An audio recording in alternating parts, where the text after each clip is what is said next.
Hello friends, good evening. Hope I am audible and visible to all of you. Okay guys, so today's session we are starting around 9 p.m. and probably the coming sessions of Medieval Indian History series would be at 9 p.m. Okay. Now, before I start the session, now we'll discuss about the things that we have covered earlier. Okay. Like as a part of Medieval Indian History series, I have covered Delhi Sultanate, Sufism, Bhakti movement. Apart from this, the regional kingdoms, precisely Jaunpur, Odisha, Gujarat, okay, Vijayanagar kingdom, and so on. Now we have started with Mughals. So the first Mughal ruler was Babur, and the first battle of Panipat was fought in 1526. Babur, he laid down the foundation of Mughal Empire in India. He was being succeeded by one of his sons, whose name was Humayun. Humayun, it's a Persian word which basically means the most fortunate one. But unfortunately, he is considered as one of the most unfortunate ruler of the entire Mughal dynasty. Humayun, like it is believed that the period from 1540 to 1555 was a period of political vacuum from the side of Mughals. Why? Because for this 15 to 16 years, there was the rule of Sur dynasty which ruled over India for the next 15 to 16 years. And the foundation of Sur dynasty was being laid down by Farid, also referred as Sher Khan or Sher Shah Suri. In 1545, Sher Shah Suri died due to accidental blast of gunpowder while besieging the fort of Kalinjar, located in the region of Bundelkhand. Okay. After his death, for 9 years, there was rule of Islam Shah Suri, one of the younger sons of Sher Shah Suri. And finally, after ruling for 9 years, there was a complete chaotic situation in the northern part of India.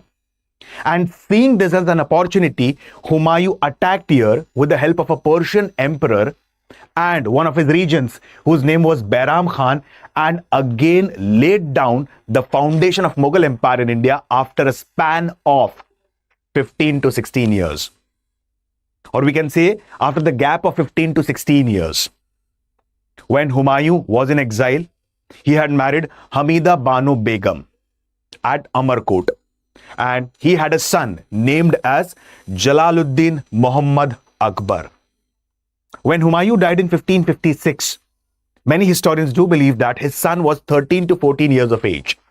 And at that time, he was at Kalanor, Gurdaspur, Punjab. And that time he was fighting the famous Second Battle of Panipat, 1556. It was a battle between Akbar and Hemu, also referred as Hemchandra Vikramaditya. In the previous session, we have covered in quite depth and detail about the Second Battle of Panipat, who was Hemu, who was Hemchandra Vikramaditya. Correct? Now, although we can say that the Second Battle of Panipat was fought between Akbar and Hemu, but majorly the battle was fought from the side of Mughals by Bairam Khan. Bairam Khan was one of the trusted generals of Akbar. He had not only served Akbar, but he has also served his father and grandfather. That is Humayun and Babur. So Bairam Khan, he was an intelligent personality. Apart from this, he was an experienced person. Okay. After this, we had discussed in the previous session about the Rajputana expeditions led by Akbar. We had seen in quite depth and detail about the fort of Amer. How Raja Bharmal, he was the first to accept Mughal sovereignty by marrying his daughter, Maryam Uz Zamani, also referred as Jodhabai, to Akbar. How Akbar conquered the forts of Ranthambore, Jalore, and so on. Apart from this, the famous battle of Haldi Ghati, which was fought in 1576 between the Mughal forces led by Man Singh and Maharana Pratap Ji.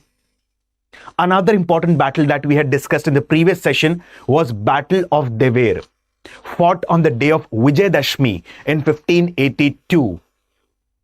Correct? And Battle of Dever is also referred as Marathon of Mewad. So Akbar had conquered the major parts of Rajasthan or Rajputana except Mewad. Okay.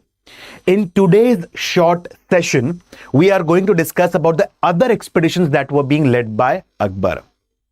Like the previous session, we are going to go in a step-by-step manner for easier understanding of the concept. Clear till here? Yes, guys. Now, I'll go again in the format of a flow chart. Okay, for the easier understanding of the concept, so that you can understand the concept in a very simplified format. Everything has been given as a part of the PPT or the PDF, which I will upload on the group.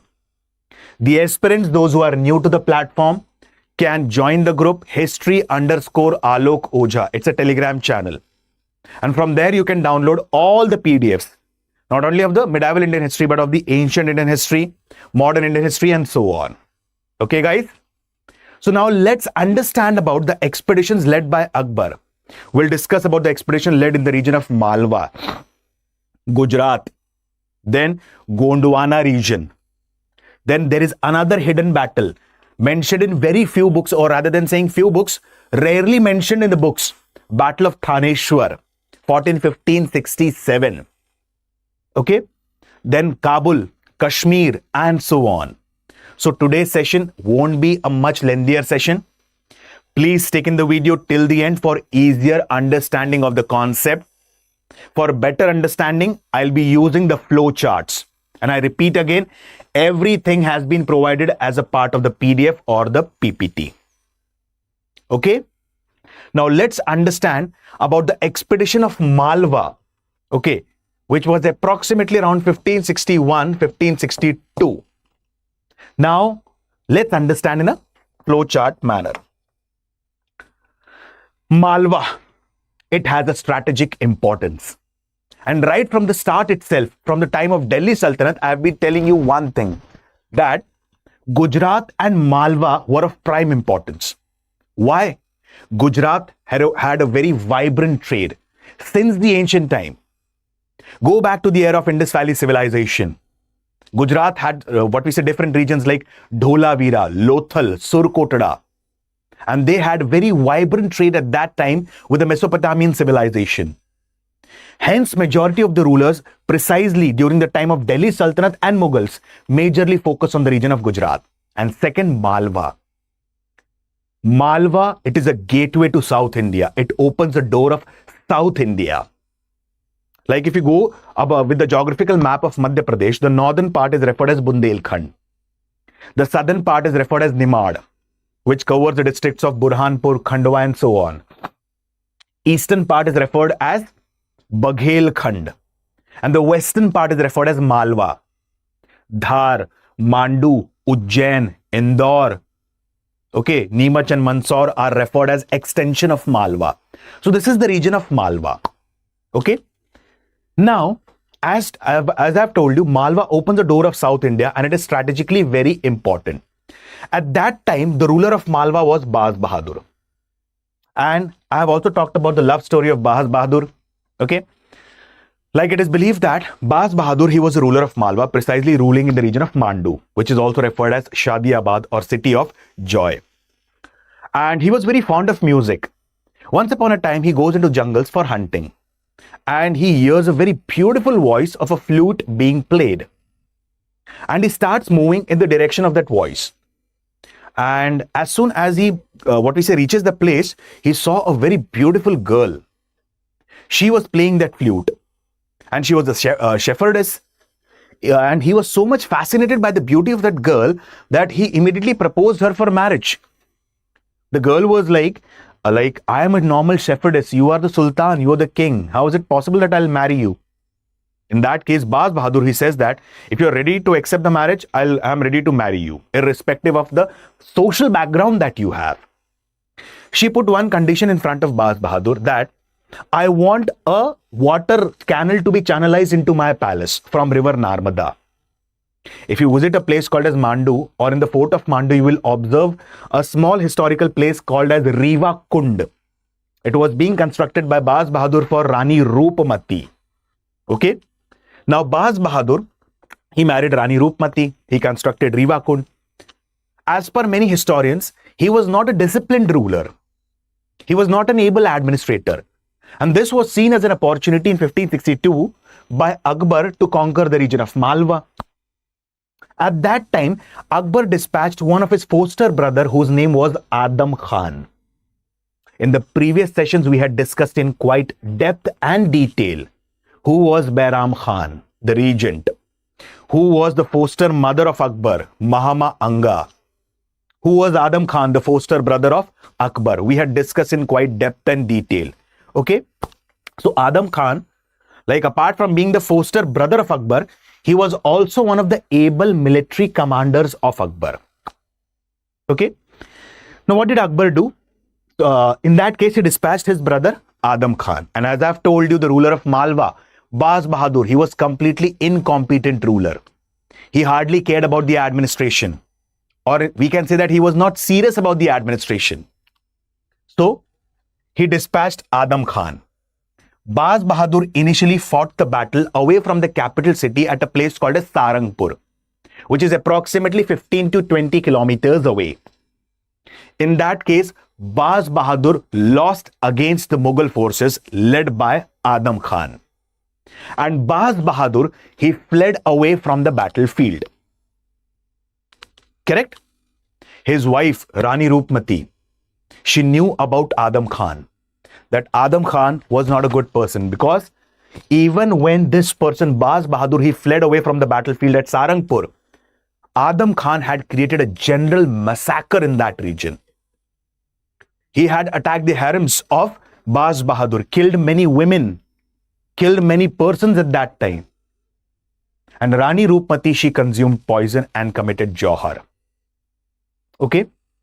At this particular point of time, this act was not liked by Akbar. In fact, it is said that after attacking the region of Malwa, what happened? He had created a massive plunder in this region. He had looted this region. And after plundering this region, what should be the responsibility of Adam Khan, the foster brother of Akbar? To take the treasure back to Agra or Delhi in the court of Akbar, but he did not do that so. But still Akbar pardoned him. Okay? And what happened? Akbar appointed another person whose name was Pir Muhammad as governor of Malwa. Hope the story is clear till here. Correct? I will repeat the point again. Malwa was a place of strategic importance. And at that time, Akbar had dispatched his foster brother whose name was Adam Khan to conquer the region of Malwa. Baz Bahadur, the ruler of Malwa, he fled away. In the battle of Sarangpur, he lost the battle. Adam Khan created a massacre, looted this region and went back to Agra. Now Akbar appointed Pir Muhammad as governor of Malwa. Okay? Now Akbar got involved in other expeditions, precisely the Rajputana expeditions. This was seen as an opportunity again by Baz Bahadur. Okay? That specifically, this is an opportunity to conquer the region of Malwa again. At this time, Baz Bahadur again attacked the region of Malwa, wherein the governor was Pir Muhammad. Okay? And he defeated Pir Muhammad and reacquired the region of Malwa. Akbar comes to know about this. And when Akbar comes to know about this, Akbar dispatches another person whose name was Abdullah Khan Beg to the region of Malwa. Okay? So Abdullah Khan Beg, one of the military commanders of Akbar, again attacks the region of Malwa, defeats Baz Bahadur, and Baz Bahadur again flees away from the region of Malwa. Okay? Where was he hiding then? He was hiding in the court of Rana Uday Singh Ji. He was the Maharana of Mewar. We had seen that in the previous session about Akbar's Rajputana expeditions. And in this manner, Akbar, like it is said that Malwa finally came or accepted the Mughal suzerainty. Is it clear, my friends? It's a very important one. I'll repeat again within next 30 seconds. Please pay attention carefully. Okay? Malwa, ruled by Baz Bahadur, was being attacked by Mughal forces led by Adam Khan. He defeated Baz Bahadur around the region of Sarangpur, approximately 15-20 kilometers away from the capital. Baz Bahadur fled away. Adam Khan looted and went back. Pir Muhammad was appointed as the governor of Malwa by Akbar. Pir Muhammad was being attacked by whom? Pir Muhammad was again being attacked by Baz Bahadur. Now Akbar dispatches another military commander. He was an able military commander whose name was Abdullah Khan Uzbek.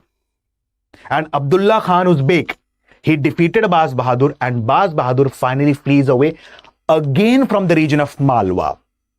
Okay, and he takes asylum in the court of Maharana Uday Singh Ji, Maharana of Mewar. Correct? And Uday Singh Ji was the son of Rana Sanga Ji, also referred as Maharana Sangram Singh. Clear about the Malwa? This is nothing but the flow chart explanation of everything what I have explained you. Okay? The detailed explanation has been given as the part of the PPT or the PDF, which you can download from the Telegram channel, history_Alok Ojha. Clear? Now let's understand about Chunar. Chunar, it is located in Mirzapur district of eastern UP. Now let's understand. We had studied previously as well. The region of Bihar, Bengal and eastern UP, precisely the region of Purvanchal, had a lot of influence of the Afghans. Correct? Right from the time of Lodis. True. So there was a person whose name was Khan Zaman. And Khan Zaman, he was the, specifically speaking, governor of the region of Jaunpur. And he was very successful in suppressing the Afghans in this region. And because of this act, Akbar was very happy. But one fine day, what happened? Khan Zaman, he declared himself as independent. He did not accept Mughal suzerainty. And now Akbar wanted to take revenge at any cost. Why?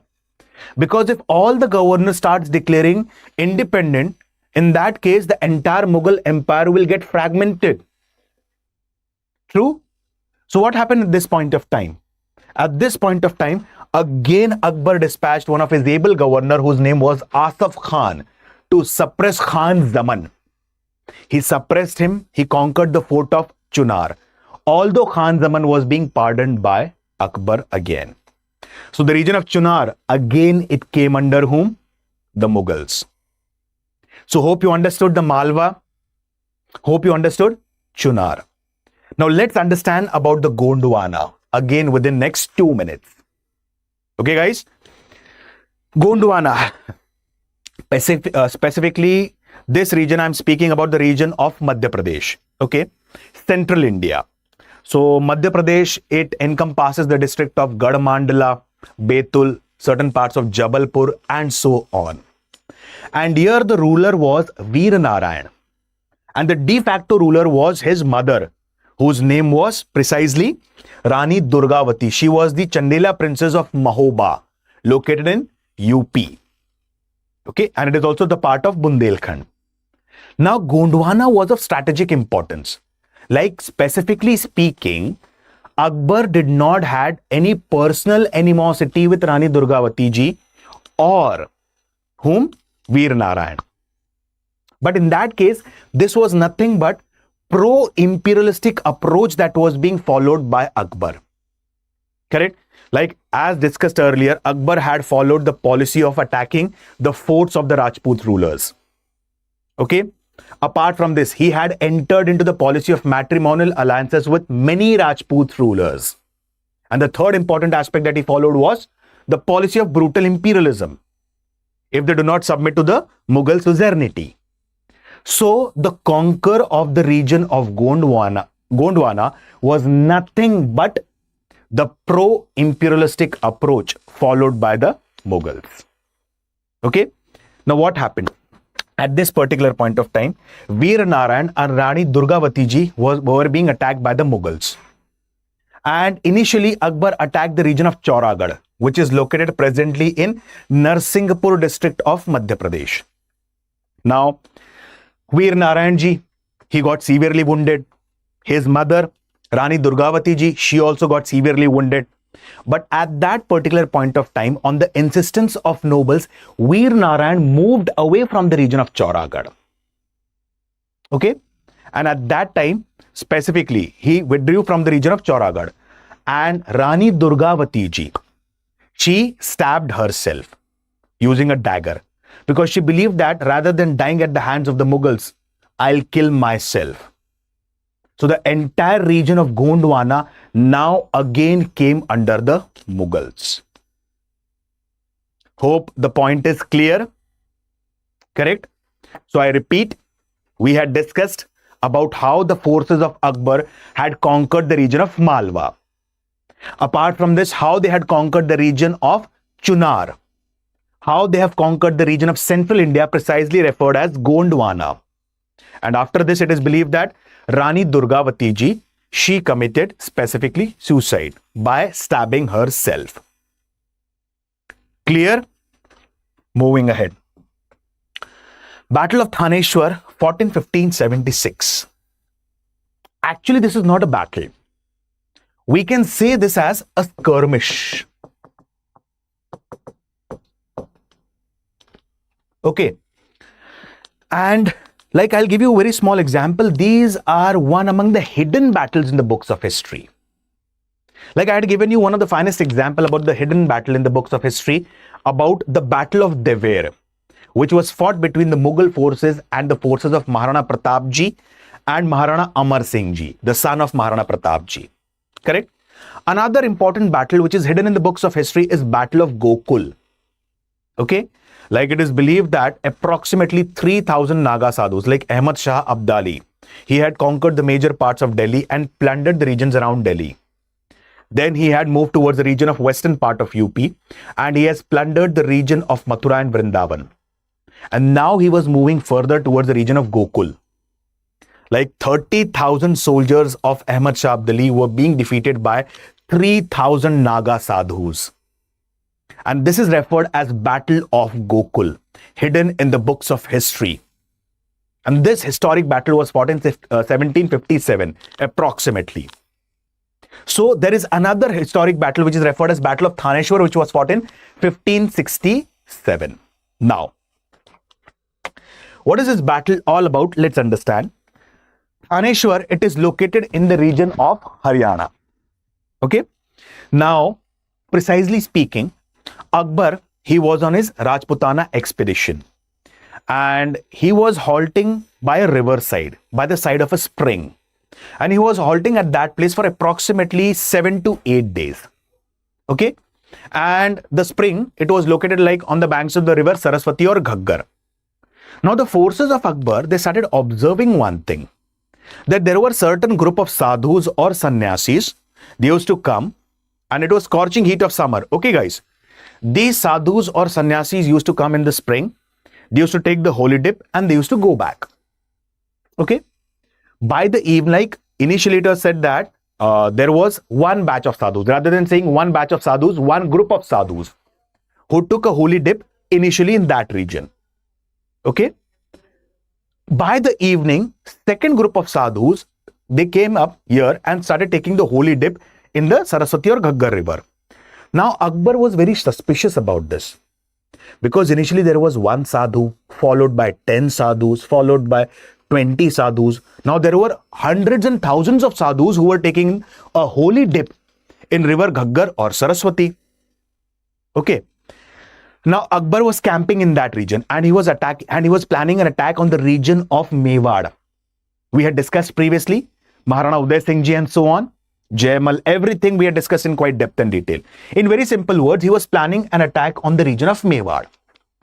Now, Akbar, he became very suspicious about this. That initially, we had just observed one batch of sadhus, that is approximately 15 to 20 sadhus. Then the sadhus, what is the number of sadhus started increasing, the number of sannyasis started increasing. Approximately 50, then 100, 200, 300, 400 and so on. Now, Akbar asked his soldiers, approximately 200 to 250 soldiers, okay, that go an attack on these sadhus because probably they might attack on the Mughal camps. Why? What happened? Because after some time there was a small skirmish between the sadhus, and sadhus have a Qatar with them, and they started fighting with Qatars. So probably Akbar now, specifically, he was suspicious that probably now they can attack the Mughal encampment. So why don't I subdue them? So Akbar dispatched approximately around 200 to 250 soldiers to subdue these sadhus. And there was a short skirmish in 1567, which was referred as Battle of Thanesar. And the sadhus were being driven out. Hope so. The Battle of Thanesar is clear, which was fought in 1567. This is the entire explanation of the battle. Okay, as a part of the PDF or PPT. Clear, my friends? Any question? Any query? Any doubt? Okay. Like I had like 2 messages on the Telegram, and the students were asking like, sir, shall we go for answer writing practice? And please take one of the sessions on the answer writing practice. My friends, I have already taken a session on how to write good answers as a part of answer writing practice. Apart from this, I have already covered ancient India. I have covered what we say modern India. Certain topics of ancient India are left. Certain topics of modern India are also left.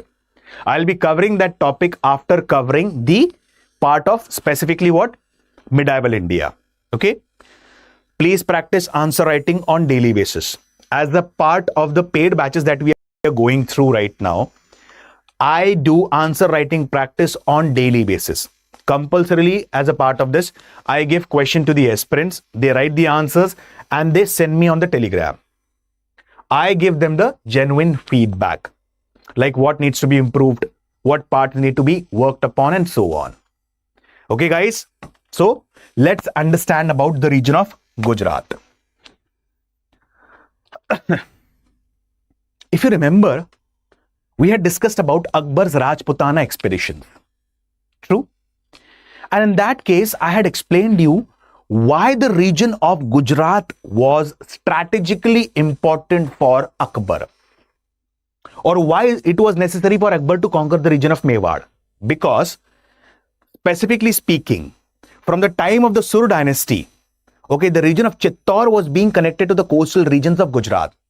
This promoted vibrant trading and economic activities around this region. So it was necessary to conquer the region of Gujarat at any cost. And at that time, approximately around 1570 or 1572, there was a beautiful opportunity for Akbar to conquer the region of Gujarat. Why? Because the ruler of Gujarat was completely incompetent. Okay? And the ruler of Gujarat was Muzaffar Khan III. Now, there were many nobles of Akbar who were completely dissatisfied with the policies of Akbar. So these Mirzas, these nobles, they went into the court of Muzaffar Khan III. And Muzaffar Khan III, he gave asylum to these Mirzas, these Begs, and these nobles who deserted from the court of Akbar. Akbar comes to know about this, and around 1572, Akbar attacks the region of Gujarat. Okay? And Muzaffar, he surrendered. Got it? Muzaffar, he surrendered. Now what happened? Although he surrendered, it's okay. Now, Akbar, he went back. And when Akbar went back to Agra, before going back to Agra, Akbar had appointed Khan-e-Zaman, also referred as Mirza Aziz Koka, as governor of Gujarat. Okay? Now what happened? There was one of the Mirzas, there was one of the, what we say, nobles, who had initially supported Muzaffar Khan. Okay. Now, as soon as Mirza Aziz Koka was being appointed as the governor of Gujarat, and Akbar, he had reached Agra, immediately Muhammad Hussain Mirza, one of the nobles, one of the Begs, he attacked the region of Gujarat. And Akbar comes to know about this. Akbar immediately, again, he came from the region of Gujarat. Sorry, he came from the region of Agra to Gujarat. And everyone was surprised, including this person, Muhammad Hussain Mirza. They were completely astonished. Just almost 12-13 days back, Akbar had went back to the region of, rather than saying 12-13 days, approximately 20-25 days back, he had went back from this region of Gujarat. Okay. Meanwhile, he had also conquered the fort of Surat and every other places, Cambay and so on. And just within, what we say, few days, he's back again in Gujarat. Like it is, the distance is approximately around 540 miles. And many of them believe that Akbar covered this distance just within 9 to 10 days. At this time, this person, Muhammad Hussain Mirza, he himself was astonished. How did this happen? Akbar again attacked the region of Gujarat. He defeated Muhammad Hussain Mirza.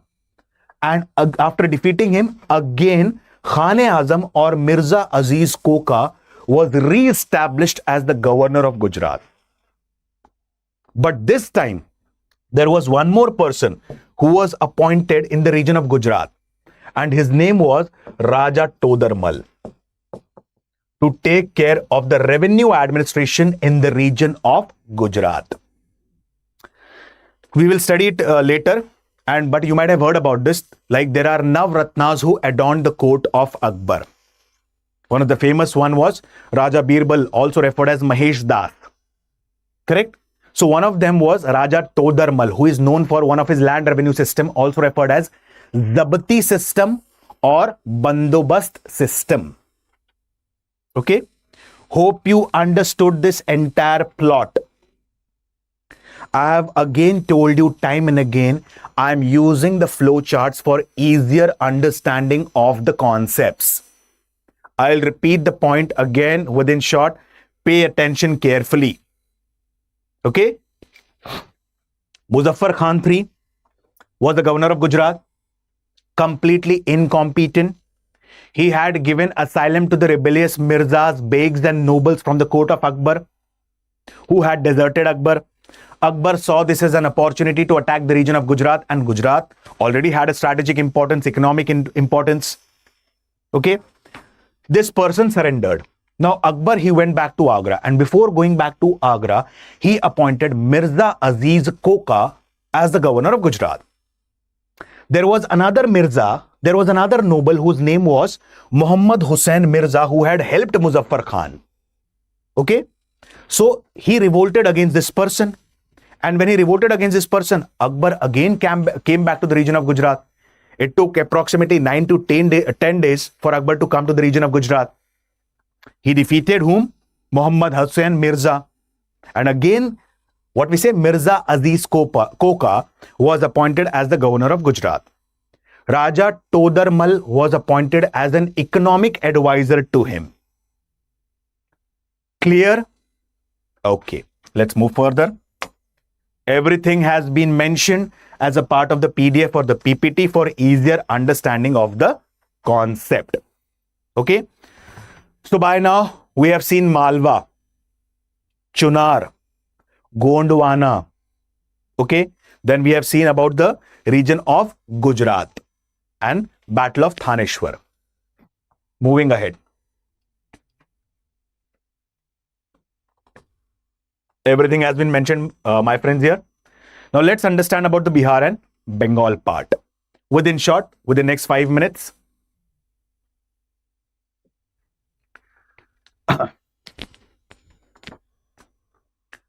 Now, there was an Afghan whose name was Suleiman Karani. Okay. After the downfall of Sur dynasty, okay, what happened? He had accepted Mughal suzerainty and he was the governor of Bihar. Okay, I repeat, after the downfall of Sur dynasty, Suleiman Karani, okay, he had accepted the Mughal suzerainty. He had accepted the suzerainty of the Mughal emperor or Mughal Badshah or Mughal Shahenshah Akbar. Correct? He passed away and he was succeeded by his son, whose name was Daud. He also initially accepted Mughal suzerainty. And this person, Suleiman, he had established Tanda as his capital. Now what happened? Initially, his son, Daud, he had also accepted the Mughal suzerainty. But after some time, he declared his independence.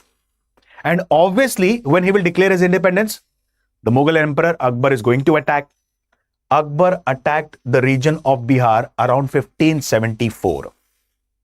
And Akbar was also being supported by one of his able military commander whose name was Munim Khan.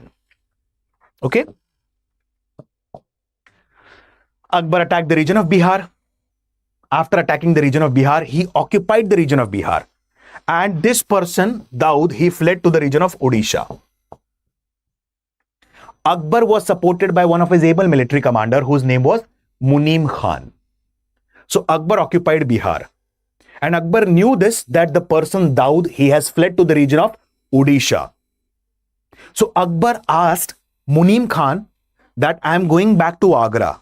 Now you chase this person Daud in the region of, what we say, Odisha, and go and conquer the region of Bengal and Odisha. This person, Munim Khan, he started chasing Daud in the region of Odisha. Meanwhile, Akbar, who had conquered the region of Bihar, had appointed Khan-e-Jahan as the governor of Bihar. Okay? After some time, what happened? After some time, like Munim Khan, like there was a battle that was fought between Munim Khan and Daud, in which Daud was being defeated. Akbar, like Munim Khan, he had conquered the region of Tanda, he had conquered many other regions. Okay? After some time, Munim Khan died. He passed away. And this was seen as an opportunity by Daud again to capture the region of Bihar. Who was the governor of Bihar at this time? Khan-e-Jahan. So obviously there is going to be battle between both of them. Correct? Like here, it is said that Battle of Rajmahal was being fought and this person was being defeated permanently. So the entire region of Bihar and Bengal now came under Akbar. Clear? Yes, my friends. Okay. I'll repeat the point again in short. Okay, so that you can easily correlate the events and the incidents. Suleiman Karani, one of the Afghan. Okay, he declared himself as independent after the decline of Sur dynasty. But later on, he accepted Mughal suzerainty. Precisely the suzerainty of Akbar. Now, after his death, he was being succeeded by his son who was over-ambitious. Rather than saying ambitious, he was over-ambitious. His name was Daud. Now, Daud declared himself as independent. Okay? And he attracted the attention of Akbar. Akbar attacked the region of Bihar around 1574 and defeated this person who fled to the region of Odisha. Now, Akbar, while attacking the region of Bihar, had an able military commander with him, whose name was Munim Khan. So he told Munim Khan that I'm going back to Agra. You go and find this person Daud and terminate him forever. And he has fled to the region of Odisha. Go and conquer the region of Bengal and Odisha. Munim Khan does that. He attacks the capital Tanda, acquires it and everything. Munim Khan dies. Meanwhile, Akbar had appointed one of the governors of Bihar, whose name was Khan-e-Jahan. Okay? And at that particular point of time, this Munim Khan died. Khan-e-Jahan, like he was the governor of Bihar. Daud saw this as an opportunity and the battle was fought, which is referred as Battle of Rajmahal. And finally, Daud was being defeated and the entire region of Bihar, Bengal and Odisha now came under Akbar. Clear now? The entire explanation. Okay? And this was nothing but Battle of Rajmahal. It was fought in 1576. Same year, Battle of Haldi Ghati was being fought, if you remember. Kabul. Now let's understand this in short. Mirza Muhammad Hakim. He was one of the cousins of Akbar who was ruling in the region of Kabul. And this person, Like, he was being supported by many other ulemas, many other qazis who were against Akbar. Now, I'll give you a small example. Akbar was known for his religious policy, liberal religious policy. Because although he was a follower of Sunni Islam, but still, he was not a bigot. He was not a fundamentalistic follower of Islam. He revered and respected various other religions as well. Okay, and this is visible in the form of, like, at a place called as Fatehpur Sikri. I'll give you a very small example. After Akbar's victory over the region of Gujarat, Akbar has constructed a new city, Fatehpur Sikri, which is approximately 60 to 65 kilometers away from Agra. And at that place, he had constructed an Ibadat Khana where religious debates and discussions were held. The scholars from Islam, Hinduism, Jain, Christianity, everyone gathered here and discussed the issues of what we say religion, common issues. And he came up with a new religion which is referred as Din-e-Illahi. Because of such religious policy, there were many ulemas and qazis who were against Akbar. It is believed that Akbar, like, fatwa was issued against Akbar from Jaunpur at that time because for his religious policies, his liberal religious policies. Okay. Excuse me. At that time, what happened? One of his brother, Mirza Muhammad Hakim, he was cousin. He was the governor of Kabul. Now, he was being supported by these qazis, like he wanted to sit on the throne of Delhi. Akbar comes to know about this. And at that time, many qazis were being terminated. And Akbar had appointed Bakht-un-Nisa Begum as the governor of Kabul. And she was sister of Mirza Hakim. Okay? So Mirza Hakim was removed from the post of governor of Kabul. And in fact, his sister was installed as the governor, whose name was Bakht-un-Nisa Begum. Again, this person goes to Kabul, but still he is not appointed as the governor. He starts working as a regent there. Okay, so this was about the Kabul. And finally comes Kashmir. Just simple words. Yusuf Khan, the ruler of Kashmir, he had accepted Mughal suzerainty. So these are the major military expeditions that were being led by Akbar. We have divided Akbar into 4 parts. The first part we covered Akbar rise to power. Second part we had covered Akbar's Rajputana's expeditions. Third part today we have covered Akbar's other military expeditions where we have covered Malwa, Gujarat, Gondwana, Kashmir, Kabul, Bihar and Bengal. Okay. Tomorrow or in the coming session we are going to discuss about, yes, the administration during the time of Akbar, the Mansabdari system and so on. Hope you understood this short session. Yes, guys. Is everything clear? Okay. Like the coming sessions would be at 9 p.m. Like the same time, it will take approximately, the session would be around 10 p.m. or so on. Any question, any query, any doubt? All clear? Okay, guys. So target year 2026. UPSC IAS English batch, resolution, foundation batch, P2I, prelims 2, interview. Okay, guys. The batch, it will, what we say, start on 30th of August 2025. It's a morning batch. And the prices are quite affordable. It is starts at 9,999. One of the key feature here is proper coverage of the NCERT or the basics, proper focus on the answer writing. The classes are conducted in a proper timetable and in a proper format. Most important one, the classes are completely in English language. History, geography, polity, economy, science and tech, current affairs, internal security, ethics. Everything completely in English language. And this will cater to the needs of the students or the aspirants precisely from southern part of India and northeastern India. Correct? So the batches are going to start on 30th of August 2025. Fees is quite pocket friendly. It's quite affordable in comparison to the hefty fees of the offline classes in Delhi. Okay, guys, it starts at 9,999. So what do you need to do? Visit the website of StudyIQ IAS. In that, you will find the mention of all the courses. Use the code that is flashing on your screen, Alok Live. I repeat the code, Alok Live. Okay, guys. With this, I'll stop my session for the day. Thank you and bye-bye. Good night.